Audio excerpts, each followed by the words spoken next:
Olá!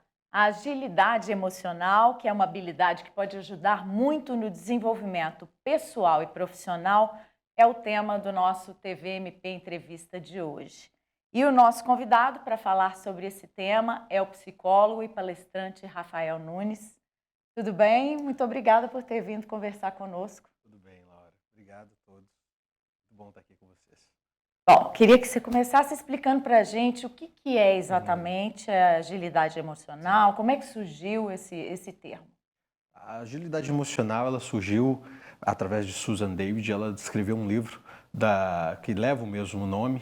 Esse livro foi baseado, ela é uma professora da Harvard Medical School, e ela baseou toda a pesquisa dela, na verdade, o livro dela em pesquisas da terapia cognitiva comportamental, da psicologia positiva, estudos sobre felicidade. E ela trouxe esse termo, na verdade, como uma construção, uma continuidade a vários outros estudos sobre inteligência emocional, que a gente já tem até do próprio Goleman, na verdade, né? E ela traz a agilidade emocional como uma capacidade das pessoas lidarem com as suas emoções de forma mais flexível, mais fluida e mais saudável.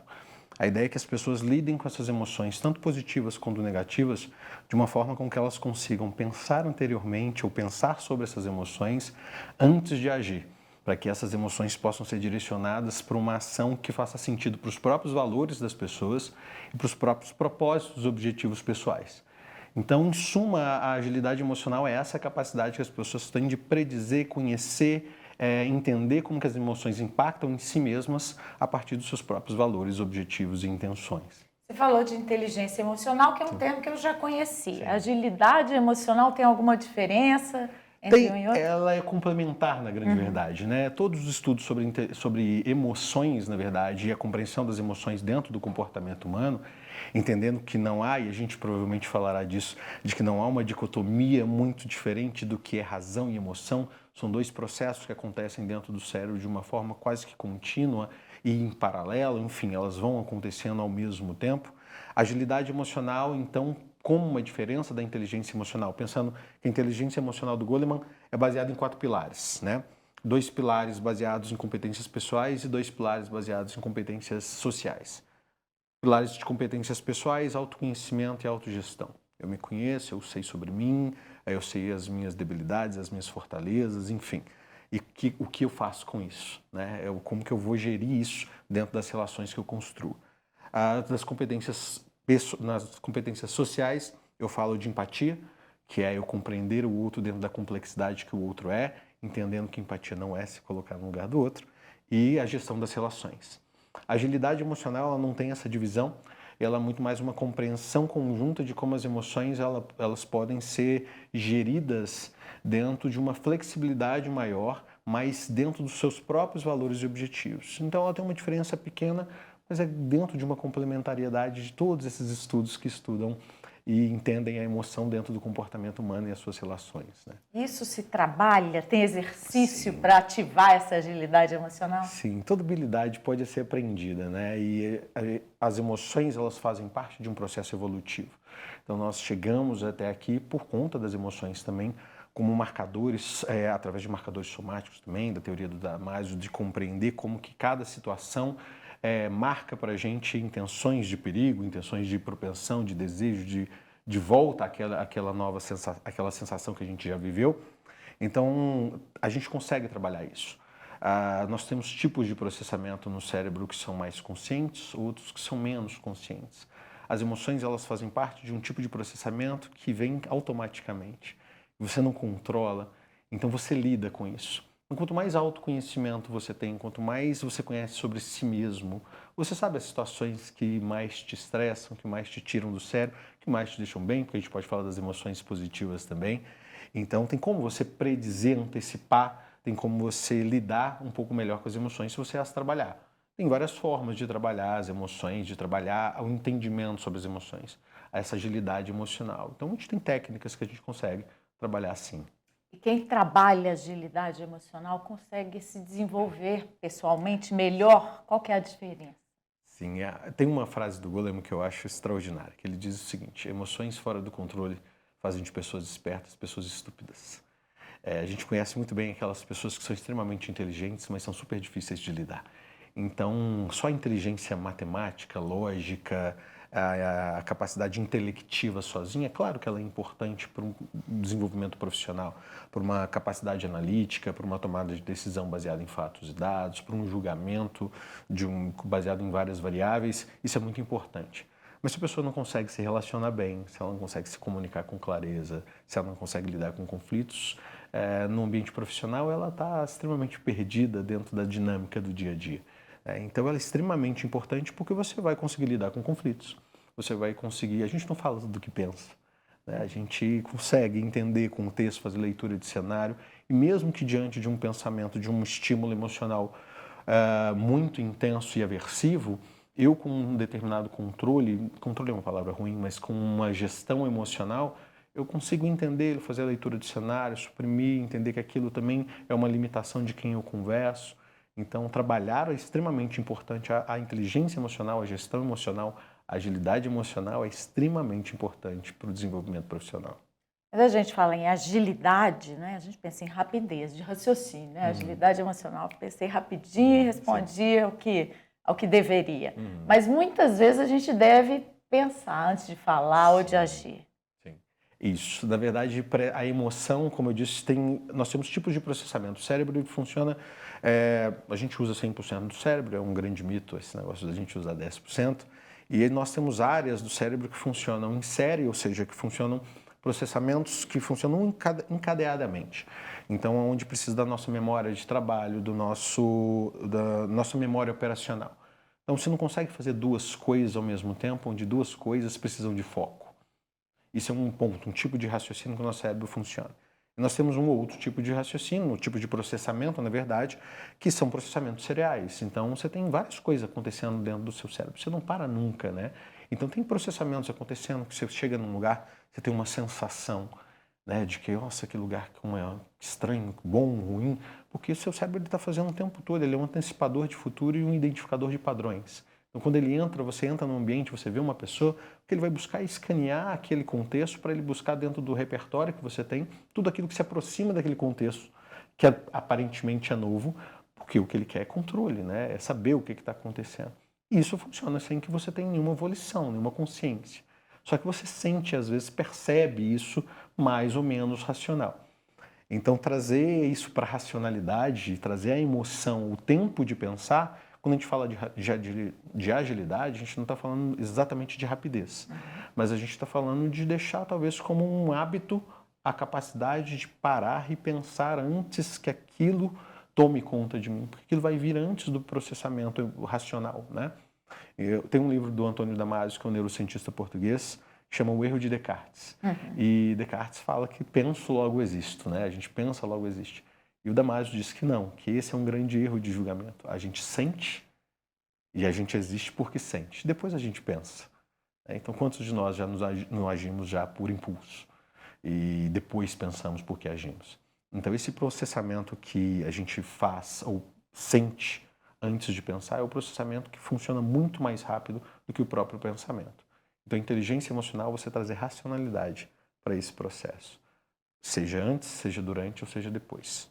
Cada um num processo e num tempo de desenvolvimento. Pelo que você tem visto, né, no seu trabalho, nas palestras, inclusive, as pessoas têm dado o valor devido a esse trabalho que deve ser feito de agilidade emocional?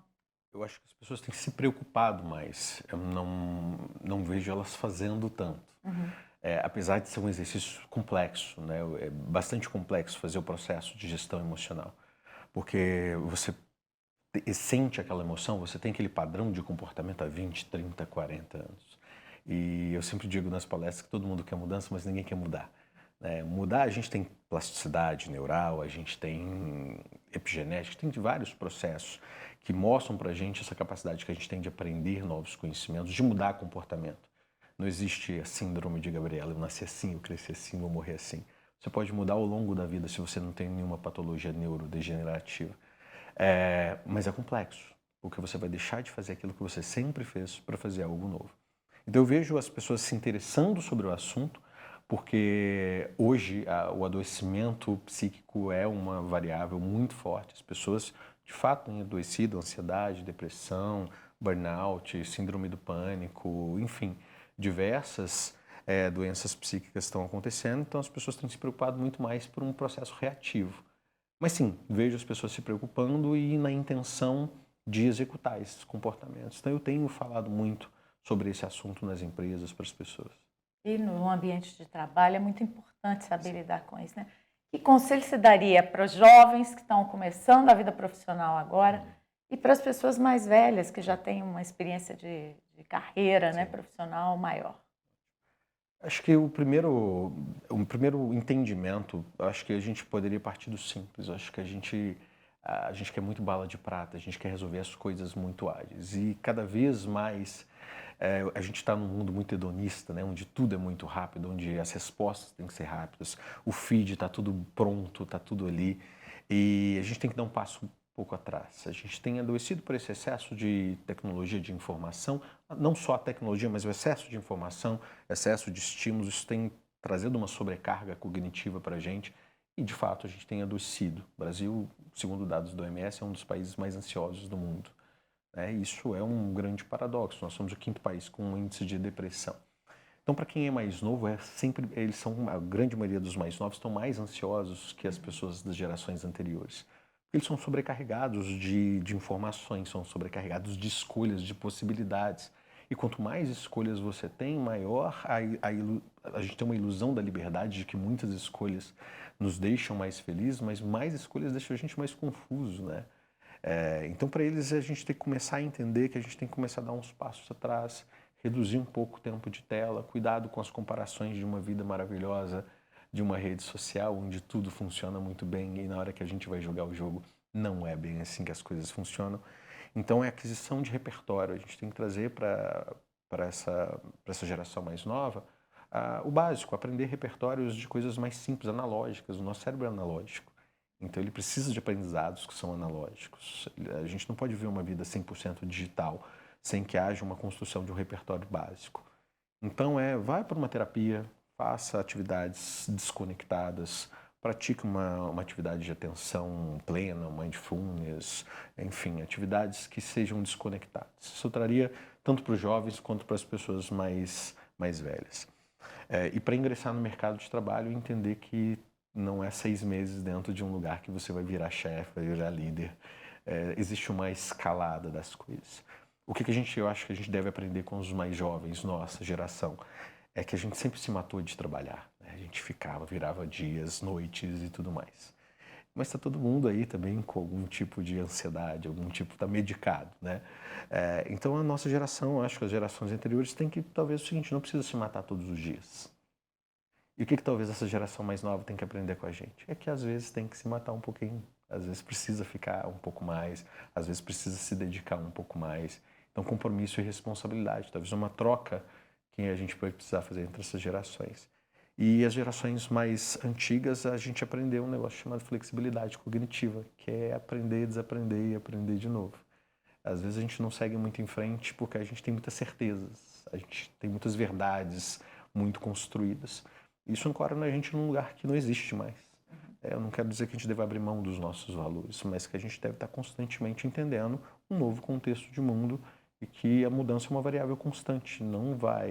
O preciosismo, o saudosismo do passado não vai voltar, mas é o entendimento de como a gente pode manter um equilíbrio mesmo mantendo os nossos valores, mas no mundo que de fato tem mudado.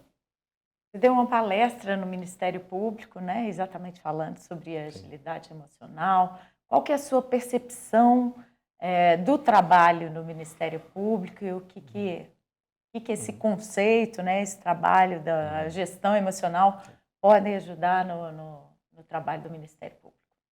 Eu acredito que o entendimento sobre as emoções, o entendimento sobre o comportamento humano é extremamente importante, principalmente quando a gente vai falar com pessoas, tanto no trabalho quanto na proposição do que o Ministério Público faz como prestação de serviço. Então, entender que a maioria das vezes a gente está tomando decisões que não são tão conscientes assim, que a gente vai habituar comportamentos repetitivos, ciclos repetitivos ao longo da vida que vão se repetindo. A gente tem que ajudar as pessoas, a gente fala muito de letramento digital, mas a gente tem que falar de letramento sobre emoções também. As pessoas não conhecem as próprias emoções, elas não conhecem o impacto que as emoções têm nelas. Então, a agilidade, a inteligência emocional, e eu peço a licença poética de juntar os dois termos, porque eles são complementares entre si, mas é a capacidade da pessoa entender o impacto que as emoções têm nela, como que isso impacta o seu comportamento, como que isso impacta as suas decisões. Nós não somos a mesma pessoa ao tomar uma decisão quando nós estamos com raiva ou quando nós estamos mais tranquilos. A raiva ou outro tipo de emoção, o medo, compromete o nosso julgamento, a nossa racionalidade. E então entender que um ambiente de pressão muito forte é um ambiente nocivo sobre a capacidade da pessoa. Não é todo mundo que sabe lidar com pressão. Então as pessoas vão responder de forma mais automática em ambientes muito complexos, com muita pressão. Isso limita a criatividade, isso limita a capacidade de pensar fora da caixa, que todo mundo fala da tal da caixa, mas todo mundo quer que todo mundo pense fora da caixa, mas molda o ambiente que é a caixa, né? E trabalhar, ampliar o repertório das pessoas, promover discussões, promover conversas, promover o entendimento do contexto, promover situações onde as pessoas possam exercer algum tipo de vulnerabilidade, entender suas vulnerabilidades. Eu não estou dizendo para a gente se abraçar todo mundo, não é isso, mas é entender, falar, olha, hoje não estou muito bem agora, se puder, deixa eu dar uma paradinha, deixa eu dar uma refletida, para que a gente não viva sempre esse ambiente constante de repetição de padrão e depois se arrependa das decisões que a gente tome, né? O Ministério Público tem dado muita ênfase no trabalho de mediação de conflitos. E nesse ambiente, então, né, tá se mediando interesses diversos e que estão em conflito, os promotores, procuradores têm que saber como lidar com essa gestão emocional, né? Isso, e o entendimento sobre o comportamento humano. E aí entender que no momento de raiva, não tem como discutir com uma pessoa que está com muita raiva. Quantos de nós, no momento de raiva, já falou aquilo que não gostaria, ou falou aquilo que pensava, mas não que deveria ter dito naquele momento? E entender que isso são lapsos, né, que vão acontecer durante o momento, que a pessoa precisa de um tempo para ela centrar e tudo mais. Então, quem media conflito tem que entender sobre o comportamento, tem que entender sobre a emoção, tem que entender como as pessoas respondem quando estão pressionadas. Tem que entender como as pessoas respondem num ambiente que tem um conflito e existe ali um conflito emocional muito forte. E tomar muito cuidado, porque é um ambiente onde a probabilidade do caos se instalar e as pessoas envolvidas se envolverem majoritariamente num ambiente emocional nocivo é muito grande. Então é a capacidade também do mediador de parar, de pedir para dar fazer uma pausa, de estabelecer as pessoas o entendimento de onde elas estão emocionalmente, né? Fazer com que elas entendam que ali ela não está no seu racional total. Isso é extremamente importante. Muitas vezes o conflito é de natureza de interesse material, né? Digamos assim. Isso. Né? Interesse econômico, muitas vezes. Isso. E aí a mediação deve ser diferente. Eu acho que... Porque não se lida tanto com a emoção pessoal, né? Num conflito familiar, por exemplo. Sim. Mas numa área de interesse econômico, os conflitos se resolvem de outra maneira. Sim. Quando a gente fala desse tipo de conflito, onde há interesse material ou aparentemente não há um envolvimento emocional muito grande, a gente tem que parar para pensar que a gente vem de uma sociedade onde a aquisição material é algo muito valoroso, né? E que a gente dá uma importância muito grande à obtenção enfim, da gente ter as coisas. Então, ter é muito importante, as relações de poder são muito importantes, o status do ter também é muito importante. E isso fere o ego, e também como que o ego das pessoas são feridos ali num jogo ou pelo menos no entendimento de uma... Na relação de consumo, por exemplo, né? O consumidor se sente lesado e Exato. pode chegar numa negociação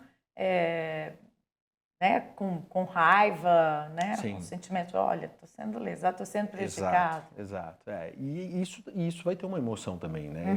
O sentimento de estar sendo lesado, passado para trás, algo que a priori ele trabalhou tanto para ter, e naquele momento ele foi cerceado do direito de ter ou lesado em parte daquilo que ele obteve.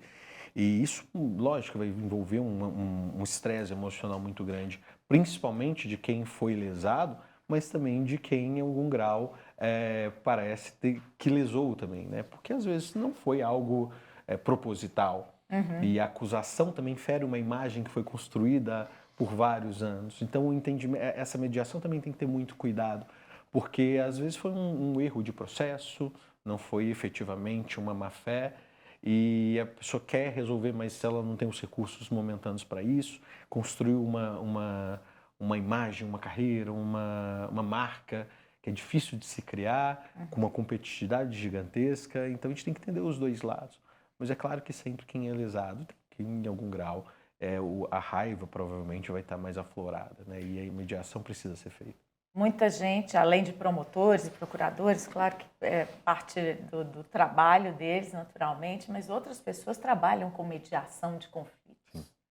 Que preparação essas pessoas devem fazer para lidar bem, para mediar bem esses conflitos e chegar a um acordo de paz, né, uma negociação eficaz?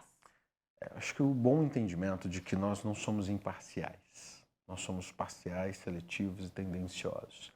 Então, uma pessoa que media um conflito, ela tem que tomar muito cuidado para ela não tomar um partido daquilo que mais se parece com ela, porque nós somos extremamente empáticos com quem se parece com a gente. E nós temos uma dificuldade muito grande de sermos empáticos com quem não se parece com a gente. E por mais que exista um aparato da lei para que os julgamentos sejam feitos da forma mais imparcial, nós não temos a capacidade de sermos imparciais. Então, o entendimento dos seus vieses. Então, quem é um mediador tem que saber conhecer os seus próprios vieses. Para onde eu me inclino, para que lado, para que tipo de proposição. Quando eu estou diante de uma situação onde, sem o aparato da lei, eu já julgaria que aquilo ali é melhor ou pior. Então, é o entendimento dos seus quartinhos escuros, né, que a gente fala. De qual que são os seus quartinhos escuros, para onde você inclina seus conceitos, vieses, preconceitos, porque todos nós temos. Então, esse entendimento é muito importante para que você não haja de forma parcial, volitivamente, ou pelo menos que você não seja injusto do ponto de vista da execução da lei, né? Então, essa é uma primeira preparação que envolve o autoconhecimento. Você tinha falado aqui logo no começo da nossa conversa que empatia não é se colocar no lugar do outro. Não. O que é empatia? O primeiro ponto é que empatia não é se colocar no lugar do outro, porque nós não temos a capacidade cognitiva de nos colocarmos no lugar do outro. Cada pessoa tem uma história completamente diferente. O cérebro é dotado de 86 bilhões de neurônios. Cada neurônio faz aproximadamente 10.000 ligações. Se a gente cruzar isso de forma probabilística, a probabilidade de nós sermos igual a alguém é extremamente ínfima. Nós temos irmãos e irmãs e somos completamente diferentes deles. Fomos criados na mesma casa, compartilhamos muito do DNA, das histórias, do repertório, e mesmo assim nós somos diferentes. Então, cada pessoa constrói tem um repertório e constrói dentro do seu repertório seus próprios princípios, né? Suas orientações de tomada de decisão, as mais conscientes e as menos conscientes. Então, quando nós tentamos nos colocar no lugar do outro, nós falamos a partir de um repertório que nós temos, o que nós faríamos se nós fôssemos o outro. Nós somos o outro, não somos o outro, não vivemos a mesma história, não fomos impactados pelos mesmos lugares, não demos os mesmos significados para aquilo que aconteceu, não vivemos as mesmas coisas. Então, se alguém faz isso, parabéns, já faz mais que a maioria das pessoas, mas é uma tentativa fadada ao fracasso, porque o que você está fazendo é um julgamento, se você fosse o outro. A empatia, ela dá um pouco mais de trabalho. A empatia envolve você sair de algo que aparentemente é natural a gente fazer, que é você abrir mão de julgamentos. A empatia é quando você abre mão das suas próprias expectativas e necessidades para compreender expectativas e necessidades do outro. Quando você abre mão um pouco disso, você sai da frente. Você tira da frente seus julgamentos, seus vieses, suas idiosincrasias, seus axiomas, e você entende com uma escuta direcionada, com interesse de como aquilo impacta pelo outro. E isso é complexo de fazer, porque é natural o julgamento, é natural a gente querer conhecer aquilo que se faz e querer se propor a se colocar no lugar do outro. O que também é uma dificuldade nos mediadores, que eles não podem se envolver emocionalmente com aquilo. Então, a empatia também não é se envolver emocionalmente com aquilo. A empatia é entender como que dói para cada um. E a partir daquela dor, e eu isento o máximo que eu conseguir claramente dentro das minhas limitações, eu consegui aplicar a lei dentro daquela isenção de julgamento e sem atribuir significados particulares àquilo. Porque o trabalho do mediador vai ser propor, né? E aí tem que saber pesar a balança. Isso. Como fazer isso sem, né, sem deixar um lado prejudicado ou com sensação de que foi prejudicado naquela negociação? Eu acho que a gente busca muito consenso, né? E acordo nem sempre é consenso. Acordo nem sempre é 50-50. E a gente quer consenso o tempo todo. E talvez essa seja a maior dificuldade numa gestão de conflito. Um bom acordo, ele parte do pressuposto de que as cartas estão na mesa e a comunicação é transparente. O jogo está claro, olha, eu te dou isso, você me dá isso, nessa condição, nesse prazo, desse jeito, dessa forma, e aí temos um acordo.